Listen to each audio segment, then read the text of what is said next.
રાજકોટમાં સાંઢિયા પુલના નવીનીકરણમાં મોટી દુર્ઘટના ટળી છે। અચાનક બ્રિજના ટેકા ખસી જતા સ્લેબ નમી ગયો અને ટેકા ખસી જતા છતમાં 2.5 ફૂટ જેટલું ગાબડું પડી ગયું। ઘટના પછી નિર્માણાધીન બ્રિજ પર કામગીરી વધુ સઘન બનાવવા આદેશ આપવામાં આવ્યો છે।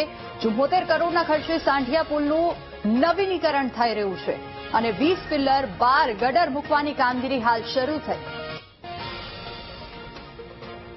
રાજકોટમાં જામનગર રોડ ઉપર જે સાંઢિયો પુલ છે ત્યાં નવીનીકરણ કરવાનું કામ ચાલી રહ્યું છે, પરંતુ જે આ કામ કરતા હતા તે દરમિયાન અચાનક બાંધકામ સાઇટનો એક સ્લેબ છે તે તૂટી પડ્યો હતો।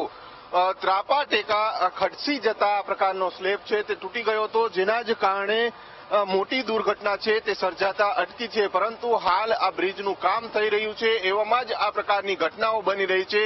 ત્યારે બ્રિજની કામગીરીને લઈને અનેક સવાલો છે તે ઉભા થઈ રહ્યા છે। જામનગર રોડ ઉપર મોટા પ્રમાણમાં ટ્રાફિકની સમસ્યા સર્જાતી હતી, જેના કારણે અહીંયા સાંઢિયા પુલ છે તેને મોટો અને નવો કરવાની કામગીરી છે તે હાથ ધરવામાં આવી હતી।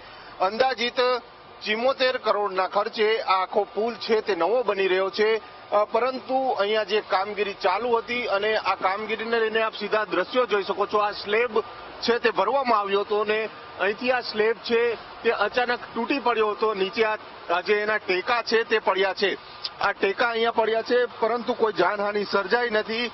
એવામાં સવાલો એ ઉભા થઈ રહ્યા છે કે હજુ તો આ બ્રિજનું કામ શરૂ કરવામાં આવ્યું છે અને થોડા જ દિવસોમાં તેના કામમાં આ પ્રકારે જે તૂટવાની ઘટનાઓ બની રહી છે, ત્યારે આખો પુલ બની જશે। ત્યારબાદ આ પુલ કેવો હશે તે પણ સૌથી મોટો સવાલ છે, કારણ કે 74 કરોડ રૂપિયાના ખર્ચે આખો બ્રિજ બની રહ્યો છે ને એવામાં જ આ પ્રકારની ઘટનાઓ છે તે રાજકોટના આ બ્રિજ ઉપર જોવા મળી રહી છે। અગાઉ પણ બ્રિજની દુર્ઘટનાના કારણે અનેક લોકોના મોત થયા હતા, તેને લઈને હવે ક્યાંક અહીંયા નવો આ બ્રિજ બનાવવામાં આવી રહ્યો છે, ત્યારે બ્રિજની કામગીરીને લઈને ફરી એક વખત સવાલો છે તે ઉભા થયા છે। કેમેરામેન જુનેદ જફાઈ સાથે ભાવેશ સોંદરવા, BTV ન્યૂઝ, રાજકોટ।